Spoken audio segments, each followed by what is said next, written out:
planteado por el ministro Franco, este asunto queda retirado de la vista de esta sala. Le ruego, señor secretario, nos dé cuenta con el resto de los recursos de revisión administrativa de evidencia conjunta de manera consecutiva. Sí, señor presidente.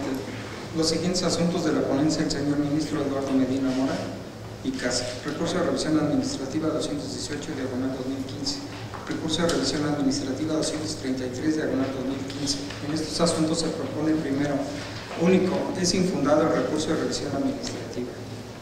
Recurso de revisión administrativa 249, diagonal 2015. Se propone único, es fundado el recurso de revisión administrativa.